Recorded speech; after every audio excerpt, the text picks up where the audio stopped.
Hello, everybody. Welcome back to Hindsight. I'm joined here today with my brother Bryce. You can call me Prince, Tyreek, whichever you prefer.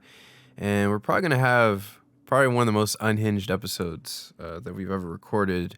I would like to call this or dedicate this as the roast of Greg Heffley. We're going to be discussing Diary of a Wimpy Kid, specifically book one.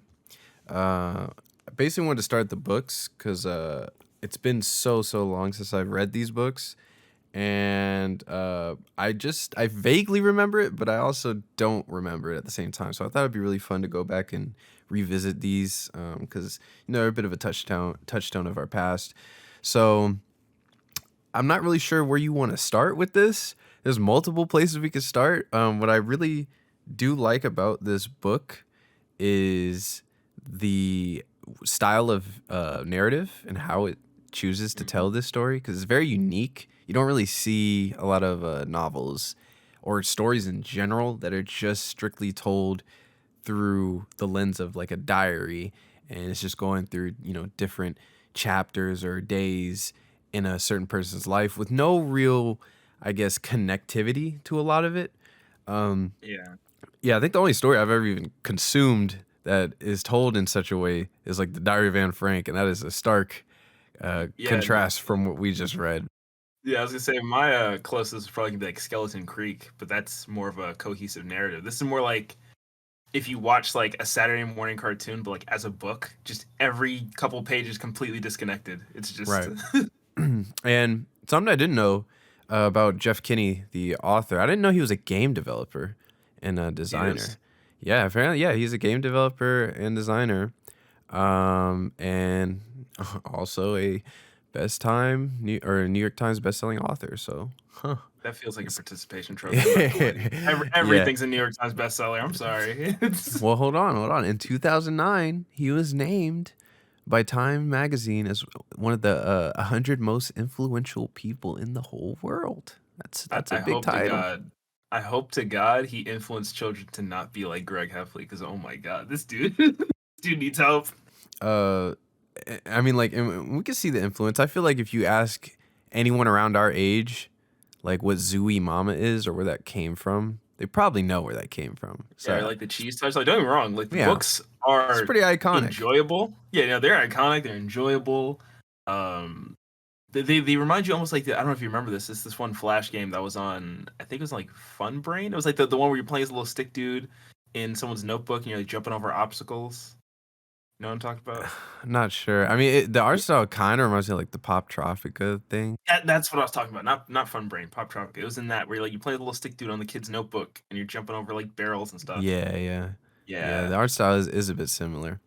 I want to get into specifically the book itself. So I don't know if you got the physical copy. I have the physical copy here, and just holding it in my hand and looking at it, it's immediately like eye-catching. I can totally see why a lot of people our age at the time were really drawn to this book, because that's something I always think about when you look at the popular books around our time. Is, well, why were they popular? Because you say don't judge a book by its cover, but that's what kids did. They only put if the cover was cool, we're reading that shit. So when I look at it, it is a very iconic look. The spine is nice. It's very much trying to look like a journal, but it has the personality of his drawings on the front.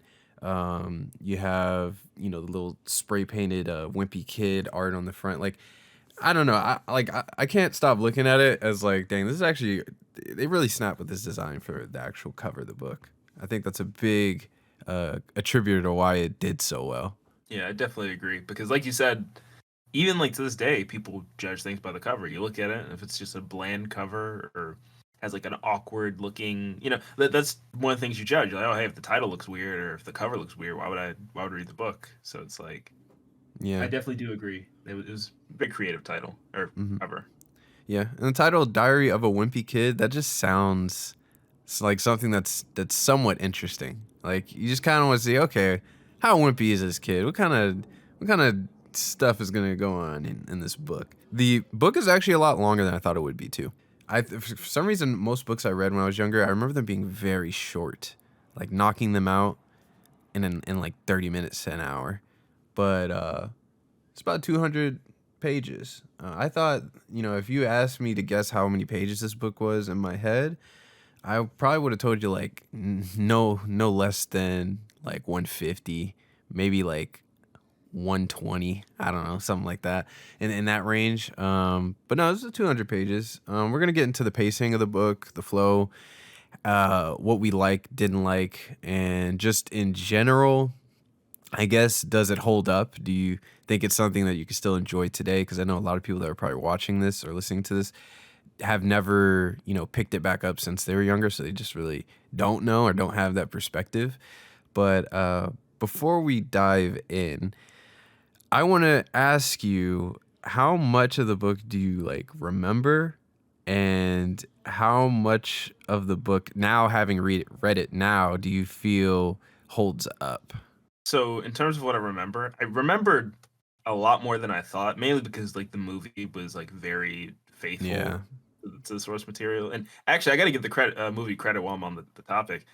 They adapted this more jumbled style into a semi-cohesive narrative. So I'll Yeah, give them yeah, props they for did a that. great job. Like in retrospect, a very good job because Yeah, because this like with shit what they're was. given is just random entries, and then just by the way, this is all supposed to be, So it holds up to an extent, right?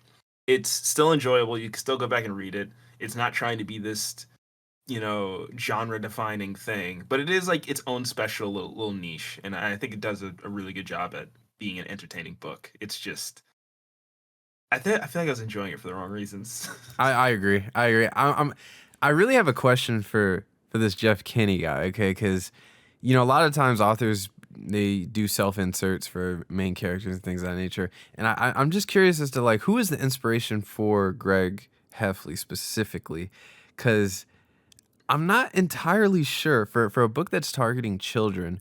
I'm not entirely sure what is the lesson that is trying to be, sent across to the kids, and if if it is a positive one, it's not arrived to until like the last 2 pages, and even in the last 2 pages, you could argue that no lesson was actually learned. So I guess where I'm confused is like I don't see how anyone could like look at Greg Heffley as a character and be very sympathetic in any way. I think this guy is so unlikable, and it's actually shocking that like his unlikability is so focused on. Like you would think when you had a character this central that's this unlikable that you would maybe hop around to other characters to kind of take a break from this negativity, but then you realize, oh no, it's a diary. It's all him, like all the time. But see, I think that's actually the point. I think that's the lesson kids are supposed to learn from it. They read in like, this is kind of funny. But then as the book goes on, you get like, oh my God, this guy sucks. And it just, I don't want to be him. It's, oh my God. Like, not even just the things he does, the way he thinks about situations and like looks at things is just, oh my, I can't believe you. Like, no, what? It's, oh my God, it's great. He's Yeah. so horrible. He's got an ego too. Now those were the moments that were so funny to me, is his ego like creeping in, and I really like how the drawings depict that, because you notice how he draws himself and his family, but then really pay attention to how he draws everyone else around him. All of the people at his school, they all look hideous. Like, they all look hideous. And it's like, there's no way these kids all look like this. Like, he's exaggerating like drastically with all these drawings.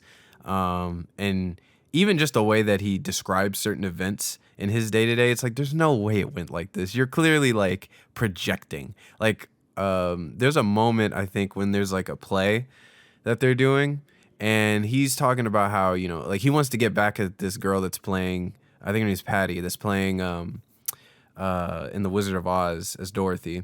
And there's a part in the play where if you're one of the trees, they throw apples at Dorothy, and so he wants to get that role specifically for the purpose to just chuck apples at her because he's pissed at her. Which is crazy because she didn't even do anything to him. He was going to have a test, and the test I think was on geography, and there was a map in the classroom that had like all of the states and the capitals on it, and he sat next to it. So in his mind, he's like, huh, I'm about to pass this test. This is gonna be easy. I'm just gonna Yeah, I got a cheat. cheat. Yeah, I got the Exactly. cheat sheet right here. I got the Yep. cheat code. Yep. And then Patty can't read his mind, but she's just like, "Oh, teacher, the map is there and we can all see it. So shouldn't we take the map down?" And then teacher's like, "Oh, good looks, Patty." Puts the thing up, and then he's pissed. Like he is probably the most spiteful, like child, like of all time. He has so much hatred and spite towards people that it's insane. And then when he gets the part of being one of the trees, he's like upset that there's all these other people that want it. And he's like, I guess these people all have beef with Patty too. And it's like, bro, maybe they just didn't want to sing. Like maybe they just Yeah, didn't like, care. Like, what are you talking or about? even a little later, right? So his little brother comes up with this nickname for him because when he was younger, he couldn't say brother properly, right? It's like, oh, it's like an endearing little thing. He calls him Bubby. It's like, sure, it could be a little embarrassing, but who cares, right? If you just own it, you know, like, oh, that's just my little brother. Like, people can't really clown on you for it. During that play, his little brother calls out to him, like, oh, Bubby, you know, trying to be all nice. And so in his mind, he thinks the world's over. Everybody's gonna cook him. So then he passes the blame off. He like nudges the guy next to him, like, "Hey, I think he's talking to you, Bubby." It's like, bro, what? Where Yeah. did that come from? Why? Yeah, he does that multiple times. I don't quite understand why he's so embarrassed by that term. Cause like when I hear Bubby, I don't think of any like negative connotation or Yeah, negative I just think nickname. It's just like a little it's cute just thing that his brother says. I don't yeah, really no, get it. it's just your little brother being your little brother. Who cares? But no, he's like, nope, it's gonna ruin my high school cred. Oh, Yeah. people are gonna hate me. Sorry, middle school cred. He's in middle school acting like this. Oh my god. Yeah. Yeah, he is in middle school athletics. It's kind of insane.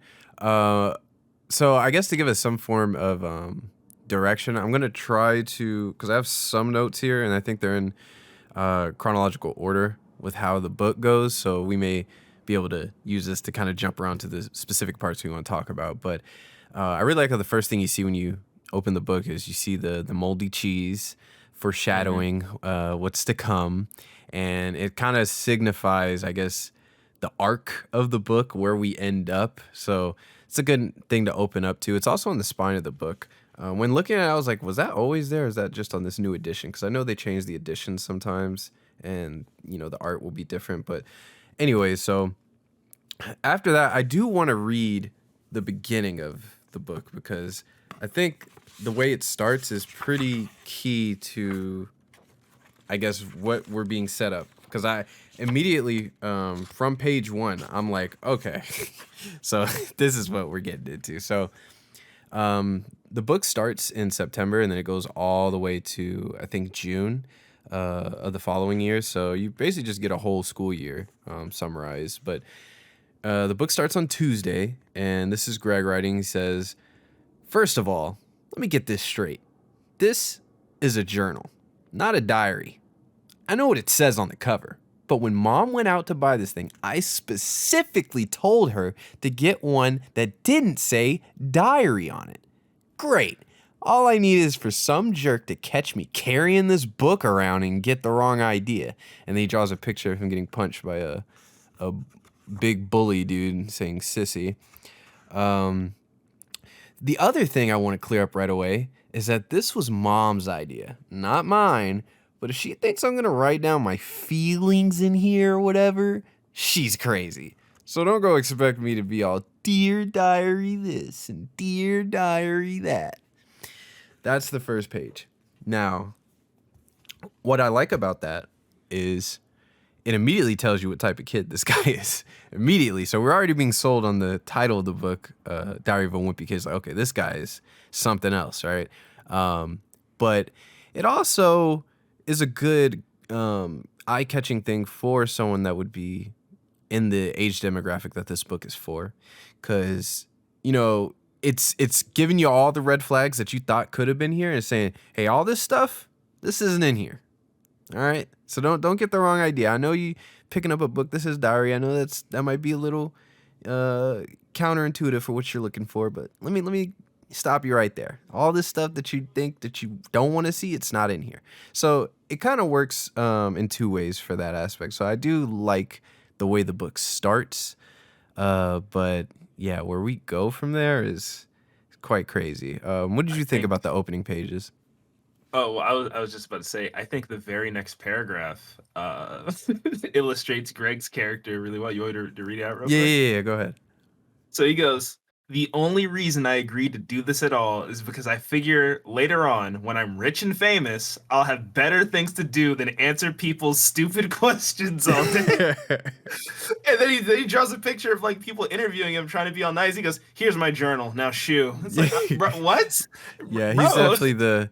Yeah, now run away, there, peasant. That is the Greg Heffley right there. He has like an obsession with fame. All throughout the book. Early on, there's like a moment where he's talking about like this tells you how like his brain works and how dysfunctional it is. Like he has this weird, I guess, attachment to attention. He needs everyone to always pay attention to him, and if they aren't paying attention to him, there's something wrong with them, right? In his head, he has popularity rankings for every student at the school, and his ego makes him believe that he's ranked 52 or something like that. And then he addresses his friend Rowley, and he's like, he's about in the 150 range. And he's like, I don't even know why I hang out with him. And then the craziest thing is this is quoted from him. It is insane to have a whole school day with your best friend and then to go home and write the shit that he writes in this book, because he writes, Rowley is technically my best friend, but that is definitely subject to change. It's like, what?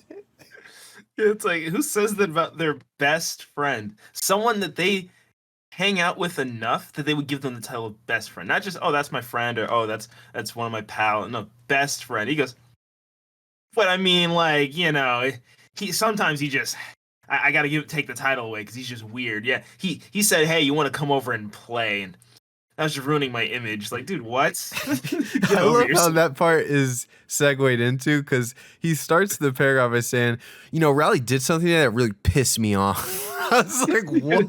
And then to hear is like, he just said, hey, you want to come over to my house and play? It's like, bro, what? And he goes, people don't say play anymore. They say hang out. Dude, you're getting mad over semantics. What? Like, Yeah. sure, you can say it sounds a little weird, but dude, come on. He's He your cares best way too friend. much about his ego. Way too much. It makes me Or wonder like how even, he was when he was younger. Like when he yeah, was really young. definitely.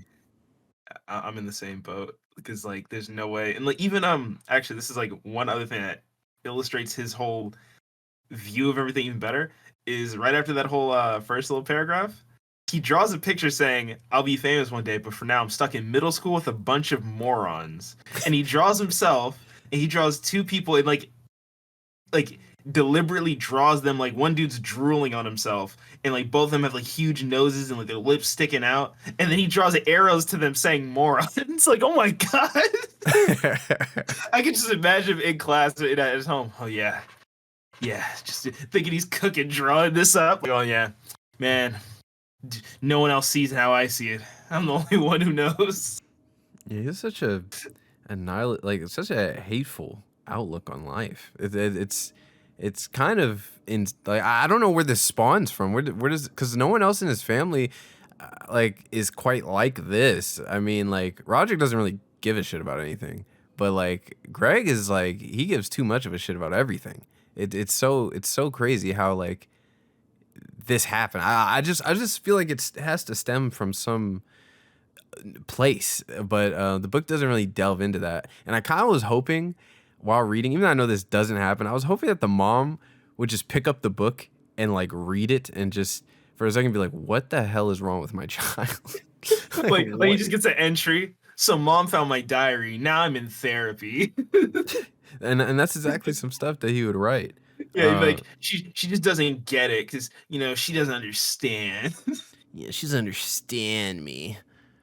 I love how he says how he's like, yeah, I met this rally kid and I decided to take him under my wing. Like, Yeah, okay, it's like, all right, dude, come on. it's the ego, Like, bro. he's like when he's talking about the whole popularity thing, he's just going one ear and out the other with him. It's like he doesn't even get it. It's like, no, he just doesn't care. He knows you sound stupid. there's Like, like come one on. part where he's talking about the the video games with his dad, and then he's like, I don't know if I mentioned this before, but I am super good at video games. And then his dad is like, he doesn't like him playing video games all the time. So he tells his dad, he's like, Dad, why would I go outside and play sports when I could just play sports games on like inside? It's the same thing, and you don't even have to I don't even break have to a get sweat. sweaty. Exactly. Yeah. And then his dad's like, nah, F that. You go outside. And then he's like, Dad is a pretty smart guy in general, but when it comes to common sense, I worry about him sometimes. Like, what the fuck? What? Like he's not cooking. I'm sorry. Someone get him out the kitchen because this man is.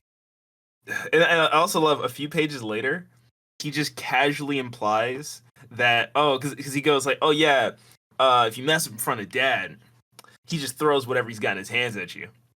And then he draws two pictures, one saying good time, one time saying bad time to screw up. And he just casually implies that if his dad is doing something with a brick, he will chuck it at you full force. Yep. It's like, oh my god.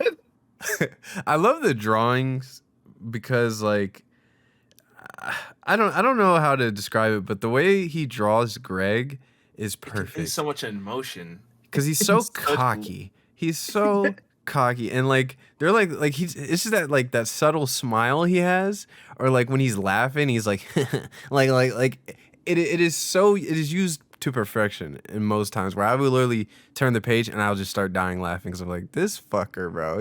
He is like unhinged with the amount of like spite towards everyone. I think I have let me see if I can find the specific part where so there's a part with the Rowley basically ends up grounded, and of course this always tends to happen because of Greg, but Mhm. Greg's not allowed to go back to the house or Oh, I have whatever. that pulled up right now. You do, yeah. And then Yeah. he's like, I don't understand why he's gotta punish me. He's like, yeah, me not being allowed to come over. That's just punishing me. And then what's crazy is Riley's like favorite TV show or whatever. He decided the one nice thing he actually thinks to do is like, oh, I'll just call Riley and I you know I'll break down the show beat by beat to him over the phone so that way he doesn't quite miss it. Which I don't know who would want that. I would just wait until I'm done being grounded Yeah, and that watch sounds it. horrible. Yeah, it does. But to take it to the extreme, he's not even like explaining what's happening. He's just saying like, "Oh, this is a funny part. Oh shoot, it was funny." Like he's literally just rubbing in the fact that he can't watch. Like there's no he's just an awful friend. So Yeah, bad. and to add on to why you were saying like, oh, it seems like when he smiles or whatever, like it just seems to like emanate that just essence of being like smug and above it all. He only seems to like he doesn't smile very much at all through the books. Like 9 times out of 10, he's like angry or like annoyed or like has that frown. Like even on the Yeah. cover of the book, he has that frown. And so when you see him smiling and like happy, it's always in the weirdest situations. Like, yeah, so I threw this football and it spiraled and like hit Riley off his bike, and it was pretty funny. And it just shows him cheesing like hard, and you're like, why are you smiling about that? Oh my god, what's wrong with you?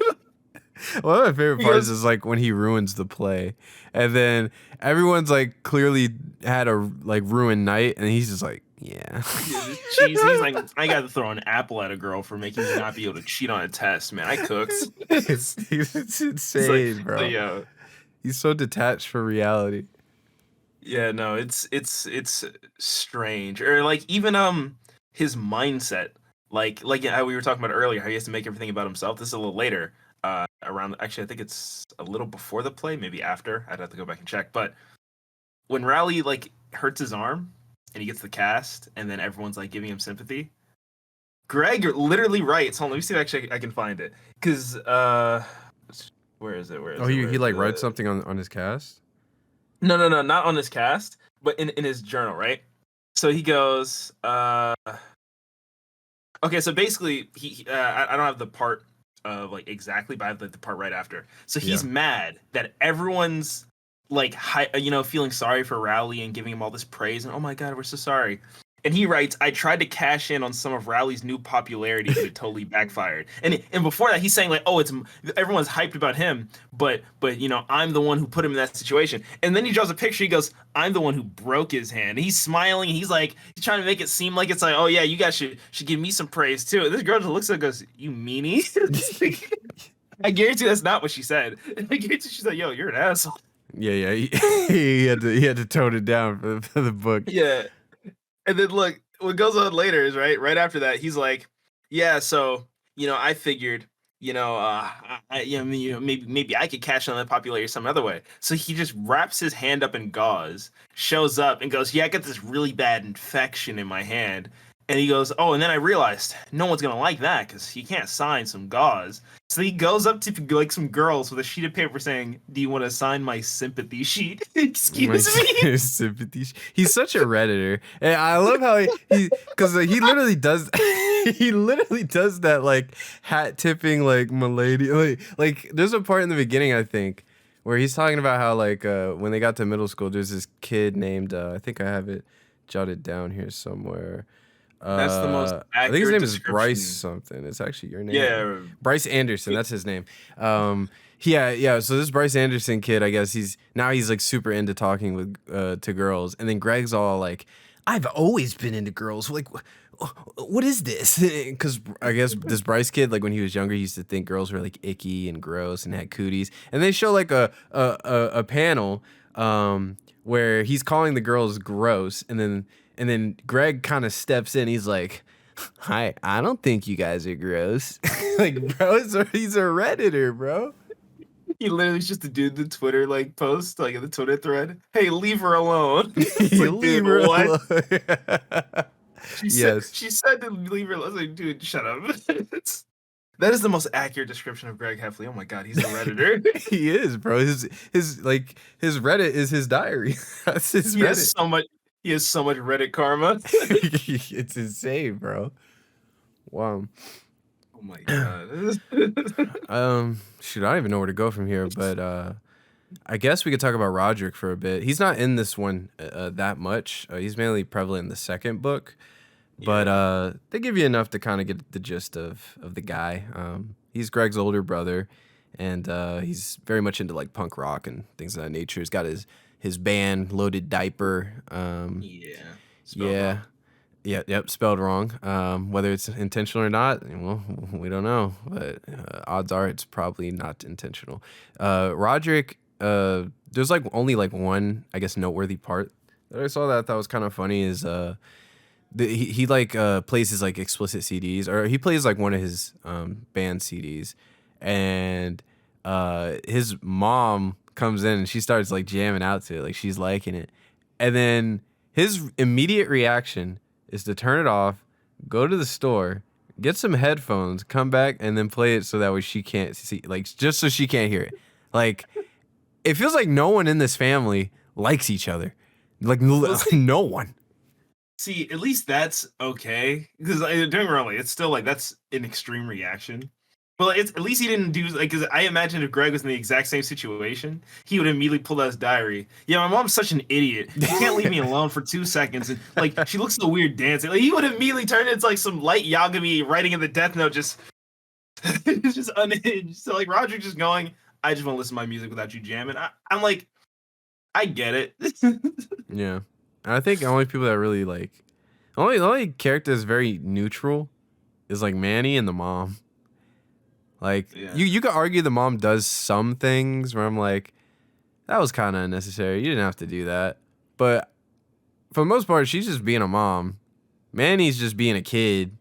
The dad, he has like one problematic moment. Only one problematic moment.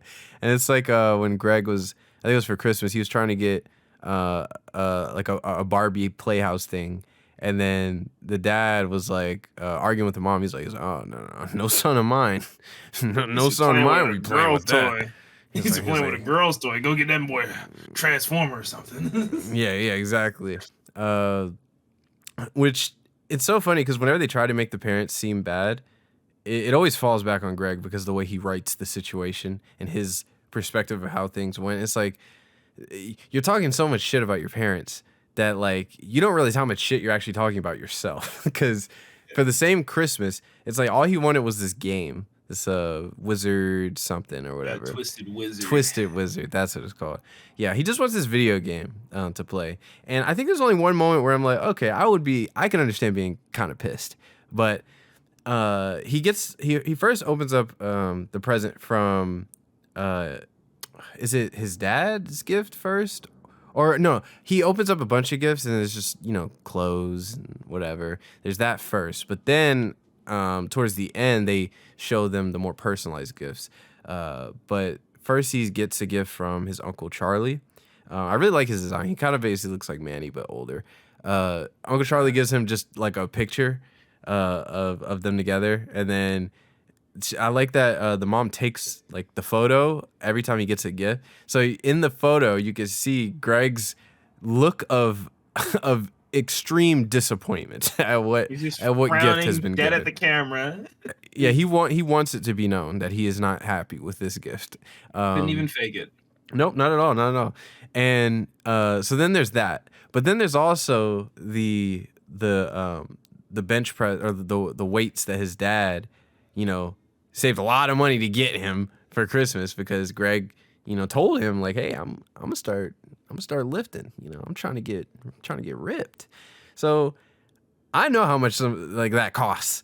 That's a pretty penny. Like it's a very pretty penny. Exactly. So the fact that Greg, all he had to say was, thanks, and then leaves. It's like, what the heck? And even in the picture, again, he's just frowning at his dad while his dad's excited. Like, hey, I know you wanted this. I saved up. Here you go, man. Now you'll finally be able to. He's just deadpan, staring at his dad. Grateful. No, not even deadpan, because deadpan would just be neutral. He's frowning at his dad, looking him dead in the eyes, and just goes, thanks, and then leaves. And even though he frames, he was like, I said thanks and got out of there. What do you mean got out of there? Got out of there. Got out of there. It's insane. He's so horrible. Yeah. And then the one thing that I could see legitimately being mad at is the gift from his mom is the sweater that they were getting for, it was like a Secret Santa thing to the less fortunate. And the gifts got mixed up. So the guy that was supposed to be their little Secret Santa thing, he got the game that he wanted, and then he got the sweater. So being in Greg's shoes, I would be kind of pissed. I'd be like, all right, like, are we gonna fix this, or like, am I gonna get my game? Like, what's happening here? And then the mom is like, oh, it's a miracle that he got that. It's cool. And so I was like, nah, that's an L moment, mom. Like, we should be trying to rectify this right now. But I don't know, like, even that, like, I could be like, I could see myself being like upset over, but I feel like if he was a better kid, his mom would probably just be like, oh, I'll just buy you it again later, like, like a few weeks from now, maybe like next check. Yeah. But because he's such an ungrateful brat, 95%, I can see her just going, you know what, this was karma. That's why it worked out that way. You didn't deserve it. Shut up. Like, oh my God, he's so horrible. Yeah, I'm shocked he's not grounded all the time. I'm surprised too, because like even with the whole bench pressing and weights and trying to get in shape, when he first like talks about it and his parents are like, yeah, we're not gonna go buy you that right now, he decides to make his own, right? So he takes some milk jugs, fills it full of sand and all this stuff, but then he asks Rowley to come over to like help him, right? He's like, hey, I need you to to be my spotter and also to like help me, blah blah whatever. It's like, okay, cool. But then so then this is literally what he writes verbatim. I made Rowley use the bench press first, mostly because I wanted to see if the broomstick I was using was going to hold up. So he's literally just expecting this thing to fall apart with his friend doing it, right? He goes, he did about 5 reps and he was ready to quit. Now remember, Rowley's not here to exercise. He's here just because Greg called him over. Greg's the one supposedly wanting to exercise. So after 5 reps, Rowley's like, hey, I kind of want to do this. He goes, but I wouldn't let him quit. That's what a good training partner's for, to push you beyond your limits. He goes, come on, 15 more. Yeah, he's not here to work out. 15 more. You are. And he goes, I know Rowley wasn't going to be serious about weightlifting as I was, so I decided to try out an experiment to test his dedication. And so he pulls out like this fake little like the nose, the huge mustache and like bushy eyebrow glasses. Yeah. And he tries to spook him. And he scares him, right?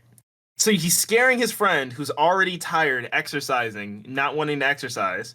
And he goes, he totally lost his conversation. Couldn't even get the barbell off his chest. I thought about helping him out, but then I realized if Riley didn't get serious about working out, he was never going to get to my level. What are you talking about? You're a horrible human being. And then he takes the time to draw himself reading while his friend is struggling to like lift the thing off. And he goes, I eventually had to rescue him because he started biting the milk jug to let the sand out. He was literally dying and he's reading like a comic book, just like, you got to get on my level, man. Like, he's, oh my God, he's so horrible. He looks back on these moments with pride. Yeah, and he's just, I don't get it. And like you said at the beginning of the book, he planned on handing this out to people so that way he wouldn't have to answer their questions. He could just read my life story. He wants people to know this. He's a piece of garbage. Oh my God, he's actual filth.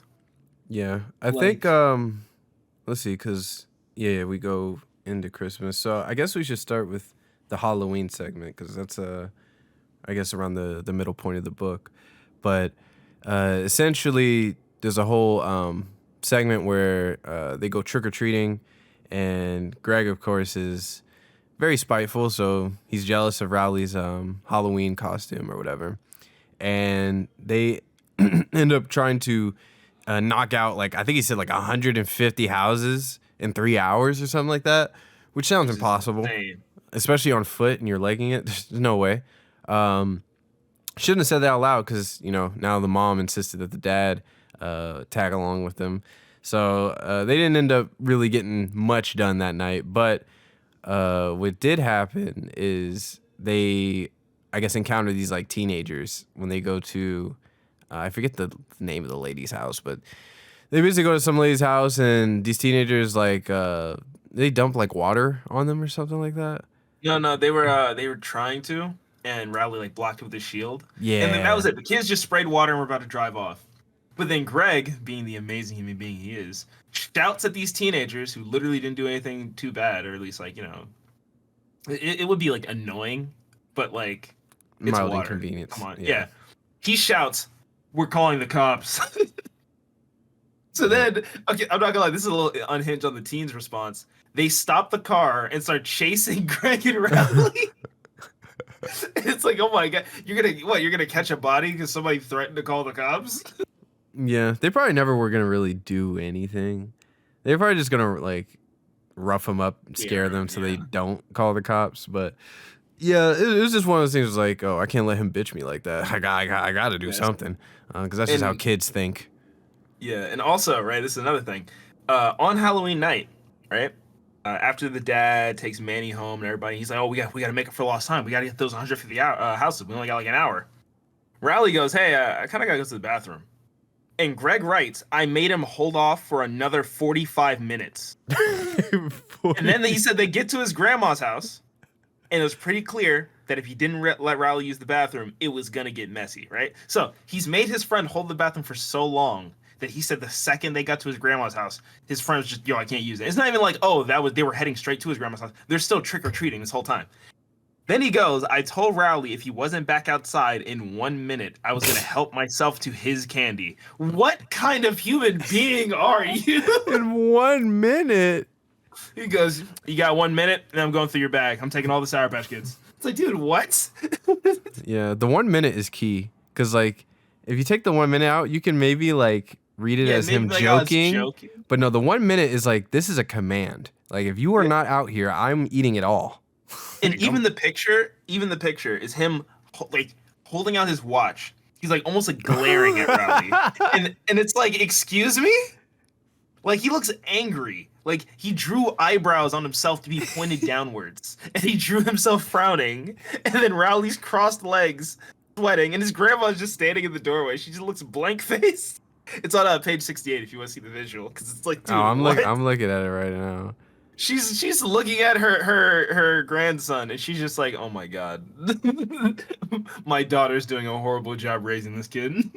So right after the this whole ordeal, they hide in, is it Greg's grandmother's house that they're hiding? It's in his grandma's house. Yeah. So they're hiding there to kind of buy time for these teenagers to leave.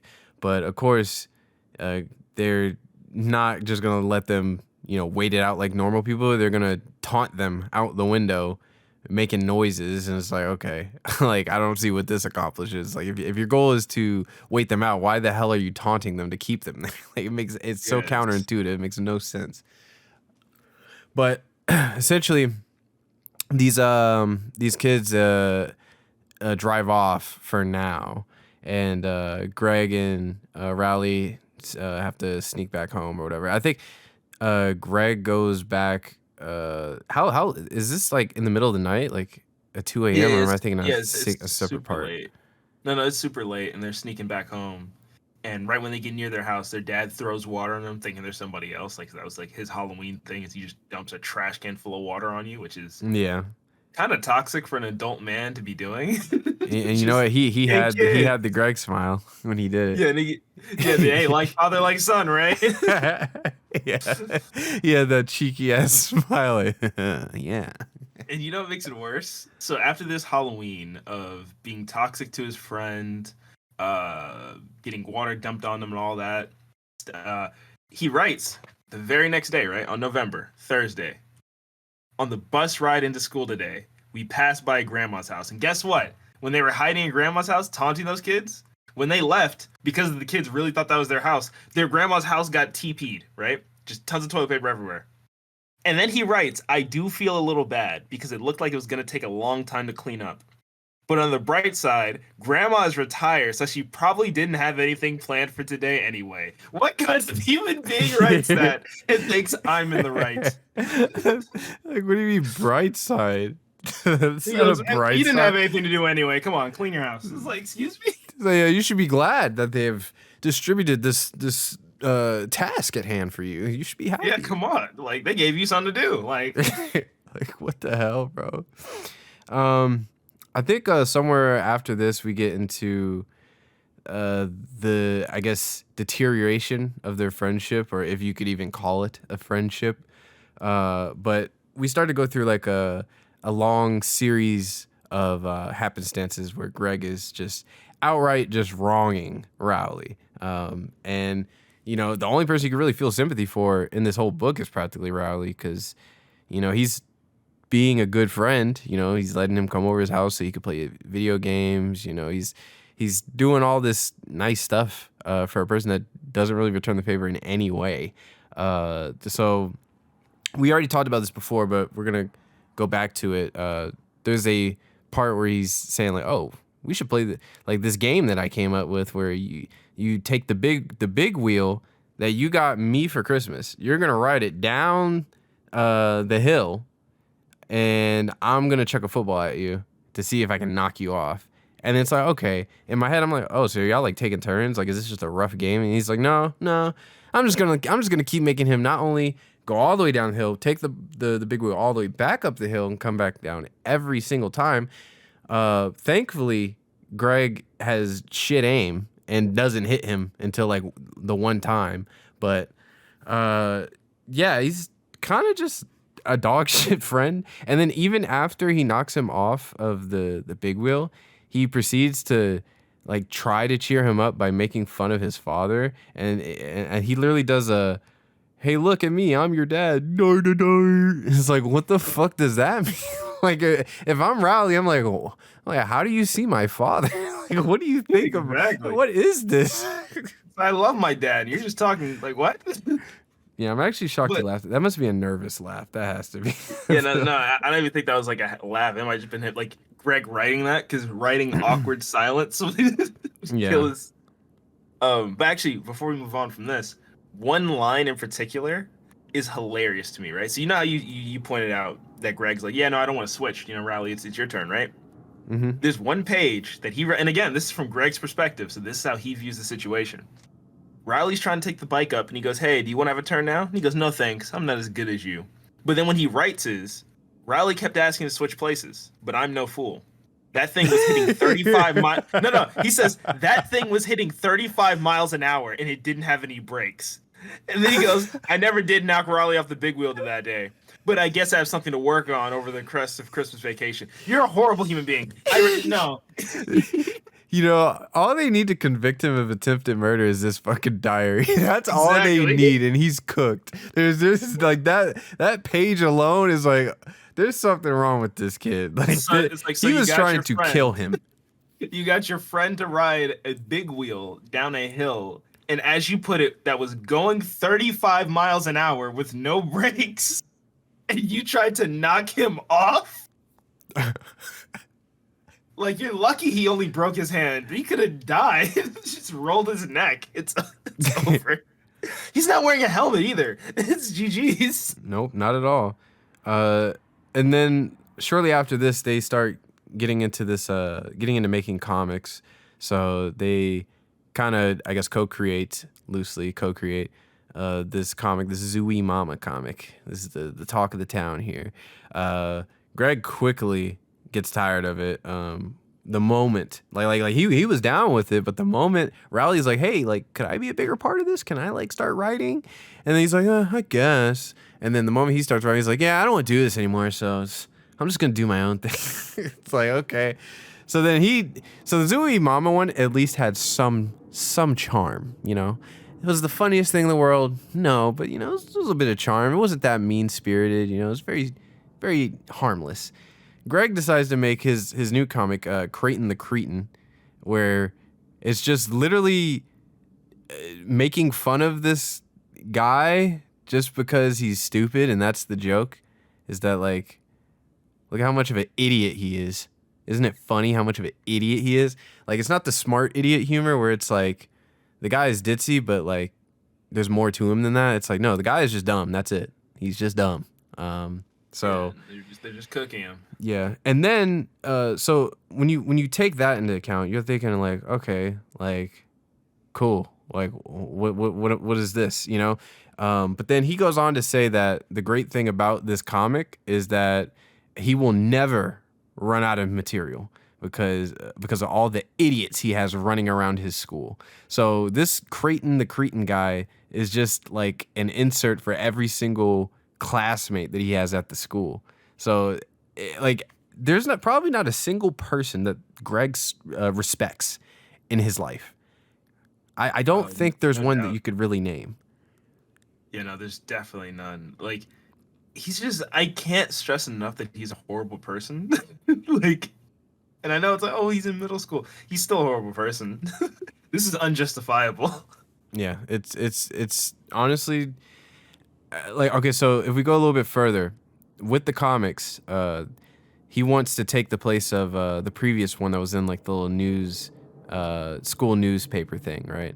So they have like a little contest where you can submit your thing, and what he decides to do is so like in the book he claims that like, I see the competition here is, yeah, I ain't got nothing to worry about, but just to be sure, he sees like two decent comics, as he puts it, in the bin, and so he slips them under a pile of paperwork that was on the teacher's desk, and then he says to himself, hopefully those ones won't turn up until I'm in high school. So it's like his Toxic. ego his ego is unmatched. Or like, there's even another part, right? Where it's still like snowing and stuff. So he comes with a plan with Rally. He's like, hey, let's make a huge snowball, right? Or like the world's biggest snowman. And oh, there's not enough snow for that. So he goes, okay, let's just make a huge snowball. And when these kids come by, right, we're gonna push it down the hill and it's gonna hit them. It's like, what's your goal here, right? And then he even says, right, they accidentally, while making the snowball, he picked up a bunch of mulch that his dad just laid down.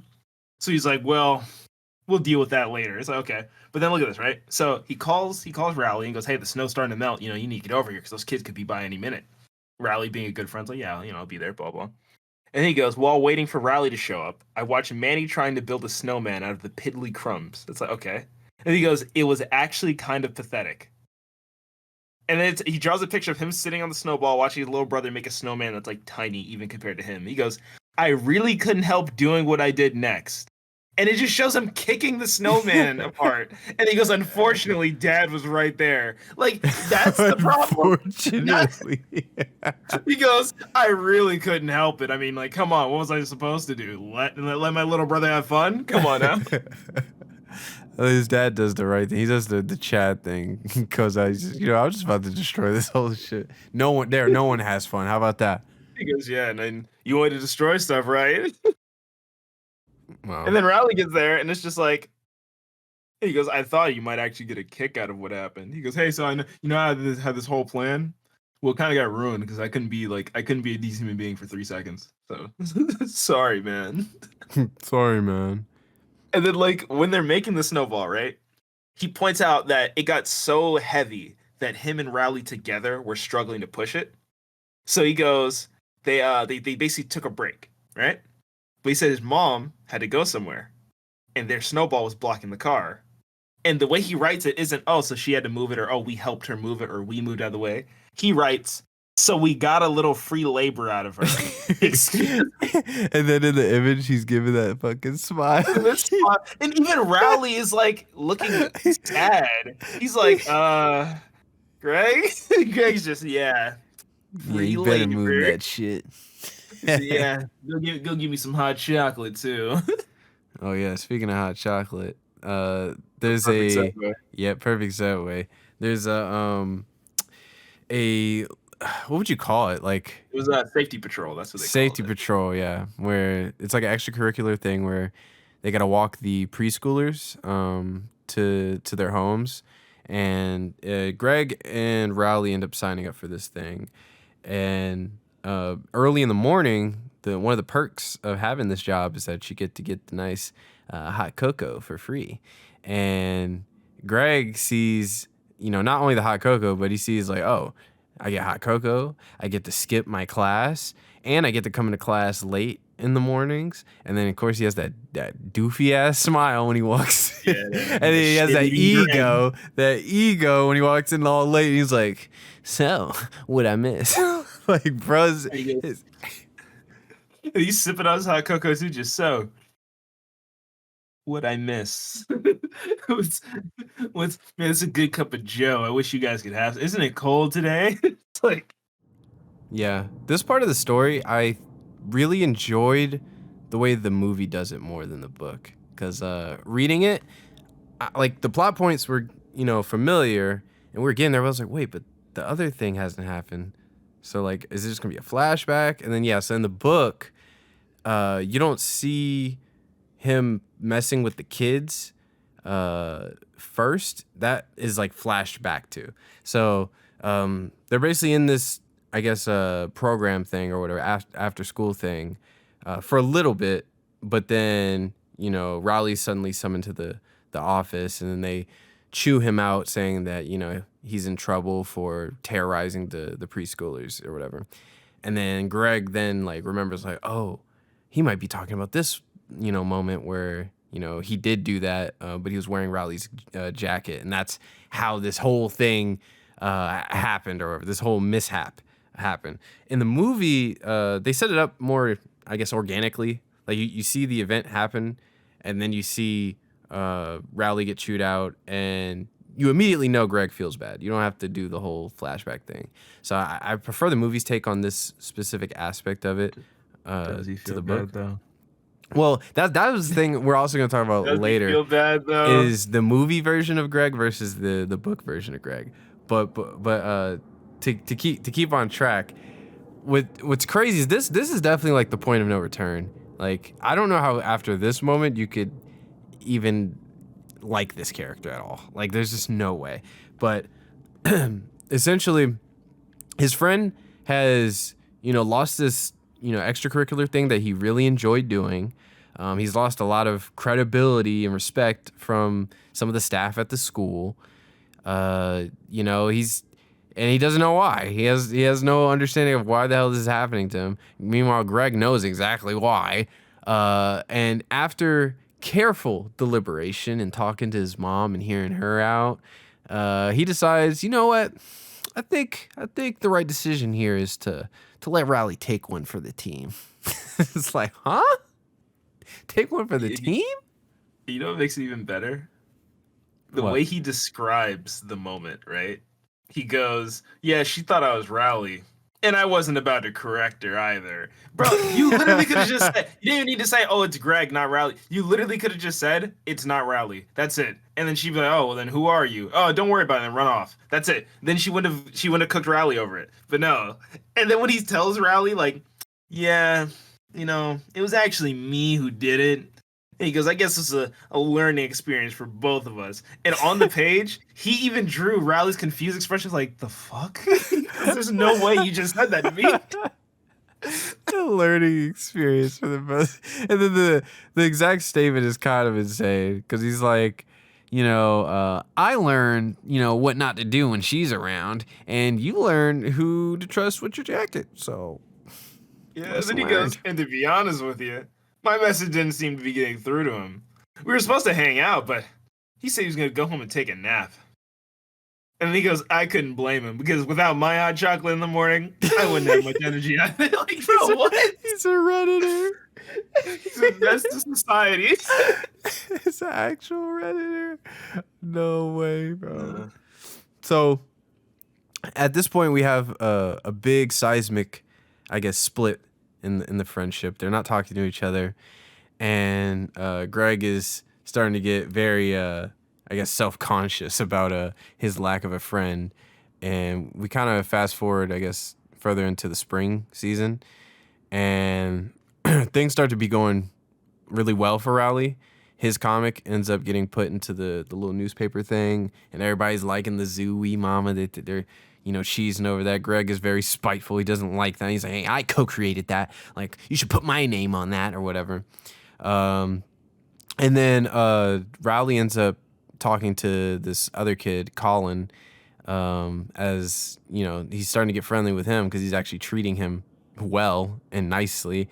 And then what's crazy is Greg, the way he talks about this Colin kid is like, it just, like I said, it further paints the picture of the type of kid this guy is and what he thinks about, like, at all times. Because no one thinks like this, no one does this. But he says those guys are acting totally ridiculous today. Rowley and Colin were wearing these matching T-shirts, and it made me just want to vomit. And then he says, ever since the worm incident, Rowley has been hanging out with Colin every day after school. And what really stinks is that Colin is supposed to be my backup friend. And it's like, backup friend? Like, this man is he's been plotting on the downfall of this relationship since before it even started. Like, the fact that he has a backup friend is just it's insane. Why not just have multiple friends? Why do they need these designations? No, you know why? Because Rowley's in the 150s. So Yeah. this other kid's probably like in the 170s. So he's like, in case this Rowley thing doesn't work out, I have a prime replacement. And it's actually funny that he has like, oh, prime replacement backup friends, because he literally writes when he gets like when basically Rowley tells the teacher, "Hey, Greg's the one who did this, not me." He goes, "I can't believe Rowley went and backstabbed me like that."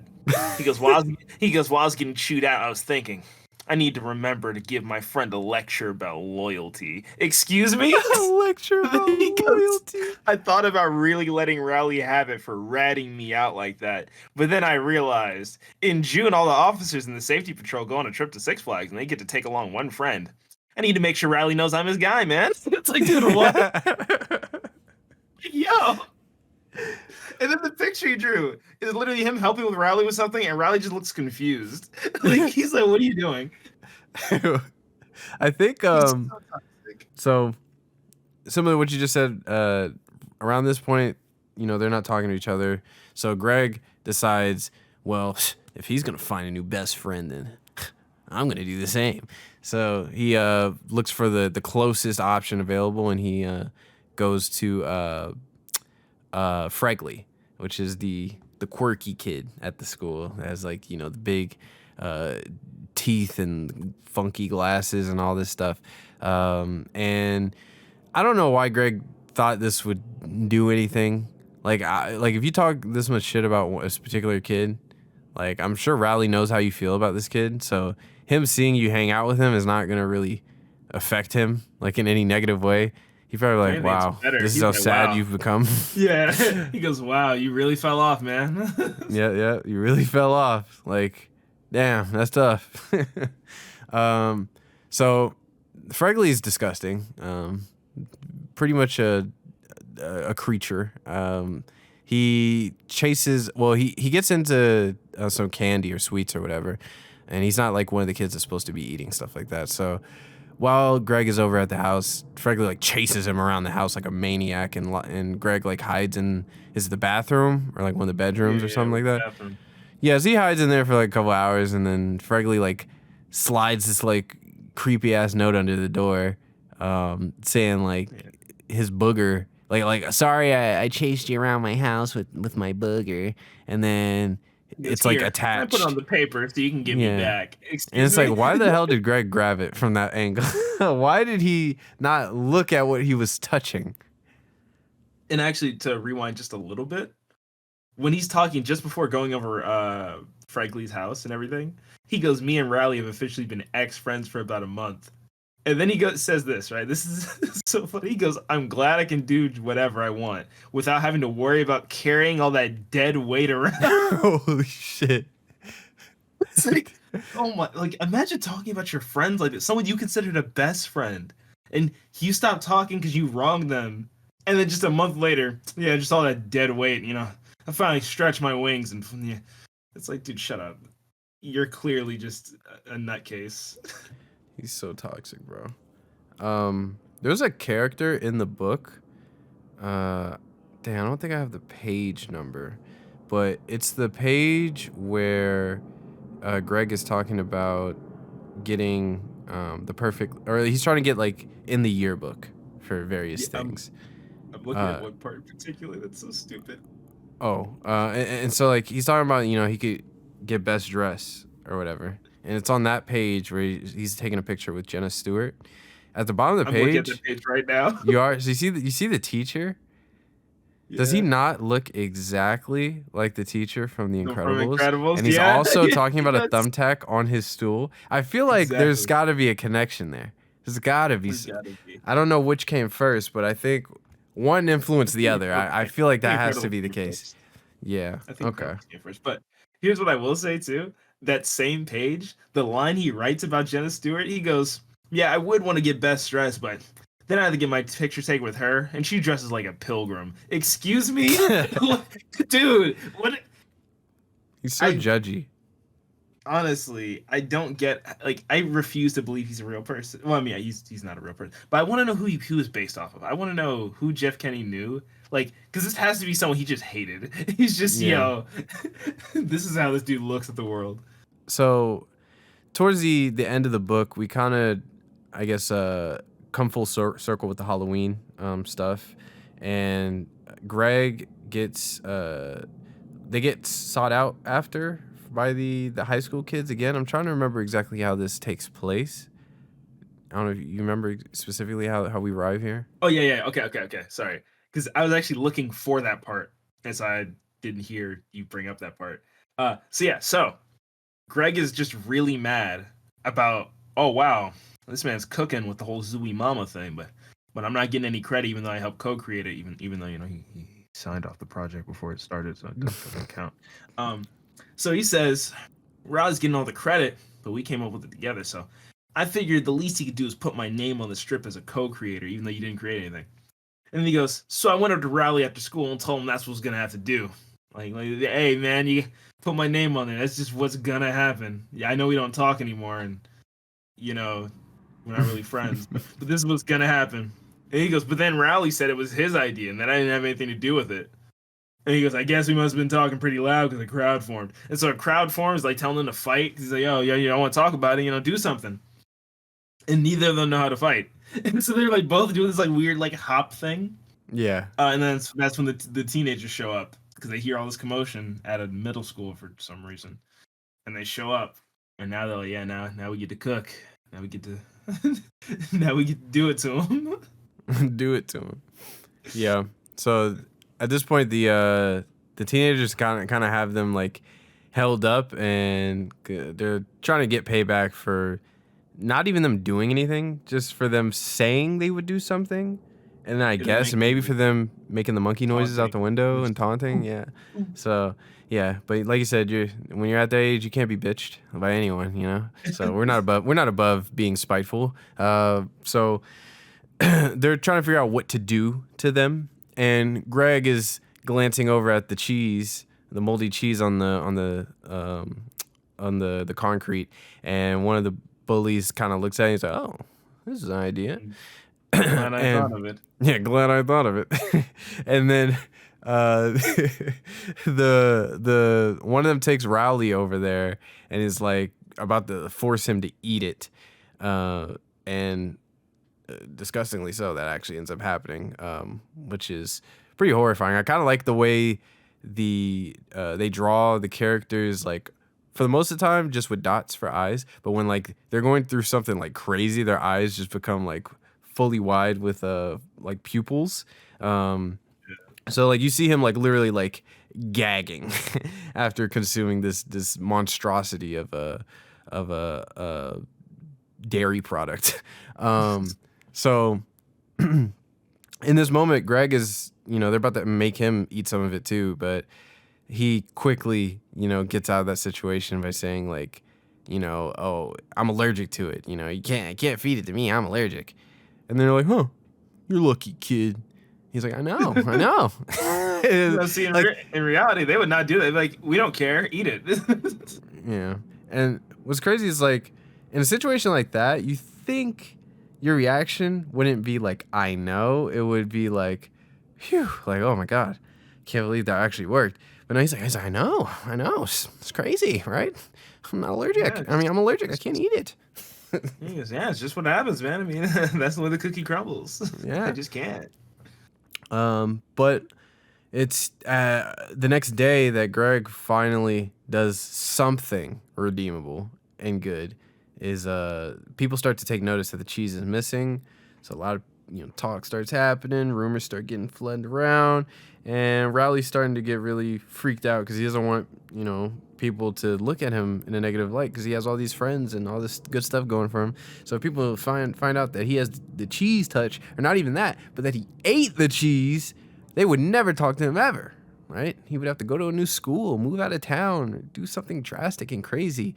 So Greg basically just does him a solid, and he's like, "Hey, I know what happened to Cheese Touch." He's like, "I got rid of it." And then all the kids scatter and run away from Greg, and now he's a loner, as he was in the beginning, but now he's more so of a loner. And Rowley kind of looks at him. He's like, "You know what, Greg? You're not so bad." And then they end up kind You of, finally, you yeah, finally paid me back after everything, yeah, you but finally only came kind through. of. Yeah, only kinda. So yeah, that's kind of where the book ends. They kind of just slowly, I guess, well, not slowly, really quickly rekindle the friendship. So I guess I gotta ask, you think the book holds up? What do you think? It's definitely still enjoyable. I feel like I was enjoying it for the wrong reasons, but it's not like a bad book by any means. It's not like some dumpster fire. Um, but I will say this, right? One of my favorite parts about it is the fact that Greg does not change. No, he Like, doesn't. so here's the thing: that whole last moment of saying, "Oh, Rowley," or like stepping in for Rowley. In the movie, they make it seem like a heroic thing where he even picks up the remnants of the cheese to prove his dedication to it or whatever, like to Rowley or whatever. Mm-hmm. In the book, right, even before he tells everybody, he says it took all his self-control to keep his mouth shut. And if Riley wasn't standing right there, he probably would have just told everybody Riley ate it. So it's like, oh, okay, toxic. But then right after everything, he said he flipped to the class favorites page, hoping to see there was a picture of him, but he sees a picture of Rowley for class clown. And he says, all I can say is if anyone wants a free yearbook, they can dig it out of the trash can in the cafeteria. Okay. But then he goes, That was and if kind of Rowley gets hard. You know, and he goes, if Rowley gets he's too big for his britches, I'll just remind him he's the guy who ate and then he leaves cheese unwritten, like with like as if you're playing Hangman. But it's like, Yeah. so even his last note in his diary is, "Yo, if he ever thinks he's better than me, I'm cooking him." With the most traumatic moment of his life so far. What kind of human? No. So look, the books are enjoyable, but this man Greg is a toxic person. Cut him out of your life, Rowley, please. Yeah. Greg is he's a very unique character. I must say. I don't think I've ever seen someone in any like children's media as spiteful and as negative as Greg is. I think you'd be hard pressed to find someone that tops it. But for that reason, I think the book is unique. I do think it actually holds up. I don't think there's really anything in it that dates it. I think it's pretty timeless. I think anyone could read this and have a great time and laugh their ass off at how ridiculous Greg is and the way he sees the world. I quite enjoyed it. I think it definitely holds up and is still a really really good book. I just question the morals of the book itself and the lessons that are meant to be taught. Because I know you said you read it and then you realize like closer to the midway point, like, no, this guy's an asshole. Like, why would I ever want to be like him? But I feel like some people might actually genuinely see Greg's way of things as like, yeah, why is everyone such a such an asshole to Greg? Like, Idiot. what's going on? I mean, he's doing everything right, you know? Yeah, but I feel like that just comes with the territory. Any story, any medium of expression that you choose to put out, there's going to be people who misinterpret your message or your intended message and construe it in whatever way they want. Like you could look at anything, like even the most like positive of mediums, you can look at it and be like, but let's take like Lion King for example. You like, I mean, Scar was Scar's kind of got a cooking. I point. mean, yeah, like Scar got a point. Like imagine if I was gonna be king, but then you had a kid. Like, come on, man, that's stupid. Come on, just let me be Yeah, king, man. he Like, get all he it's like gets all anyone. the women. Like, well, what's this? What's Yeah, this? Give me some. it's like, come on, like you guys are mad I killed my brother. Like, come on, I'm clearly the cooler looking tiger. I have black hair. Like, come on, I'm unique. I'm the main character. It's like you could deal with anything. So that Yeah, that comes with it. But I see. Yeah. Um. So yeah, I think it definitely holds up, stands the test of time. I think this is. I mean, we've definitely been going through a bunch of pieces of media that have held the test of time. I don't know when it eventually will find one that doesn't at all. But yeah, I gotta say, I really enjoyed revisiting this book. I don't know if we'll do another one in the future at some point where we revisit the second book, depending on the demand. Post this episode, if it's high, then yeah, we could definitely do the second book but we probably won't do all of them. I mean, it's like I'm looking at the back here, and there's like there's so many. Oh my god. there's like 10 plus books here, and I don't intend to read the whole series. I'm not that Yeah. interested. I just want to read, the stuff that I read when I was younger, and I think I only read like the first 4 books.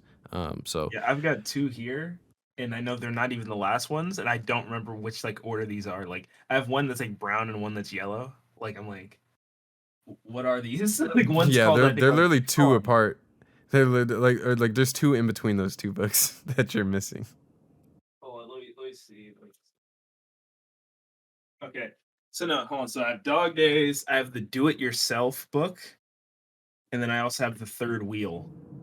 Yeah, so there's 2 books in between Dog Days and the Third Wheel.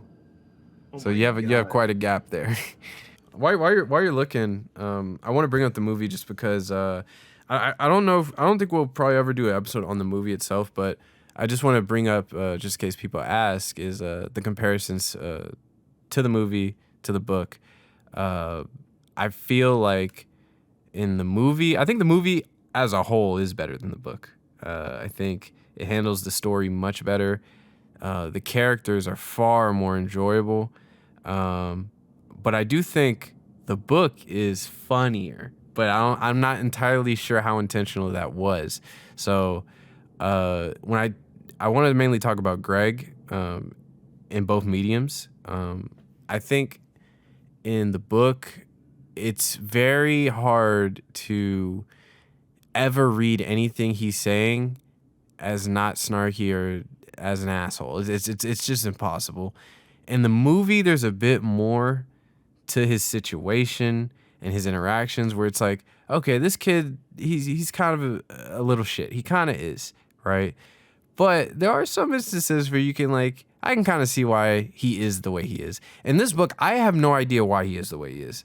He is there's nothing that they give me to really understand his plight and why he feels like everything is out to get him. I don't understand this Redditor energy. And I think the Redditor energy is not in the movie at all. And that's why I like the movie version of Greg more. I think he's actually more likable. I think you actually buy, him coming around that arc and, being a better friend to Rowley. I think they sell it way more in the movie and you actually can feel it. And it's like, yeah, okay, he actually did learn something. But in the book, it's like, he didn't really learn shit, bro. He does not care. I will say this: props to Jeff Kennedy for keeping the series going for this long and like keeping it at a decent standard of quality. Yeah. It'd be very easy to let the quality just drop. And like even like some of the jokes are like pretty solid. Like even like, I guess this is more depends on like how that internal monologue or like the internal like voice in your head like or the voice you give to certain characters in your head rather. Because when I hear Greg, I can't help but hearing, like you said, the most snarky, most uppity, up his own ass kind of. I can't help but hear the most just, well, actually, like I can't help but hear that. Like just, The Redditor. Yeah, because it's like, oh my god, like some of the things he says and does, like it's like, oh my god, I refuse to believe that like there's people out here who look at themselves like this. So like there's some parts he gets a prom picture taken in this book, and the girl is smiling. Riley's kind of not because he has like chicken pox and he's like hiding it. So okay, fine. But then Greg is just like that same frown he just notoriously has in a prom picture, and it's like I'm flipping through it, and like 95% of the pages is just that thing, just that frown. Like it shows him getting like weighted to a table, frowning. Walking to the table, frowning. Sitting down, frowning. It's like, dude, can you not smile or just even be like just indifferent? Why are you upset at everything? I think these books have a lot of potential to where I wonder if Jeff Kinney has ever thought of doing a time skip one-off book where it's like all the characters are aged up and adult. That would be something I would probably be interested in checking out. I don't know if he's ever thought about that or dabbled in that idea, because I'm looking at the back of the book here, and you see all the different ones, and he's still remaining the same middle school age. It looks like throughout all of them. So I wonder why he never thought to age the character out, even if it was just for one-off. I understand you want to keep it in the same demographic, so that way, because there will always be kids in middle school. So this will be a series of books that kids in middle school will read forever. So I do understand that. Monetarily wise, it does make sense to keep them the same age. But I think for the nostalgia factor to the people that grew up reading the books, I think there's a lot of money to be made there if you did just like a one-off that's like, here's what Greg's life is like when he's much older and he's starting a new diary again or something like that, Yeah, but I mean, if you want that, I know Jeff Kenny probably hasn't done it, but there's some fan works if you want to see some poorly written. We're not gonna get in that. Let's go ahead and wrap this up. So, yeah. Diary of a Wimpy Kid, I enjoyed it. I had a good time with you today. Hopefully, you had a good time too. Oh, most definitely. Okay, sweet. It's good to hear. Next week we're gonna be rewatching season 1 of Drake and Josh and have a nice little chat about that one because I haven't seen Drake and Josh like seriously sat down and watch it in many years. So this will be a very fun revisit because I remember the show, being a certain way, and I'm sure you remember the show being a certain way. So I wonder if it's gonna hold up to those standards. So it'll be pretty exciting. And plus, early Drake and Josh is very different from later Drake and Josh. So that'll be fun and interesting. So if you're interested in that, Go ahead and tune in next week. We will see you all next time. One day I'm gonna be rich and famous, but for now, I'm stuck in middle school, surrounded by morons. If you just stick with me, everything will be fine. Oh, sorry. I thought you were teenagers. Are you all right?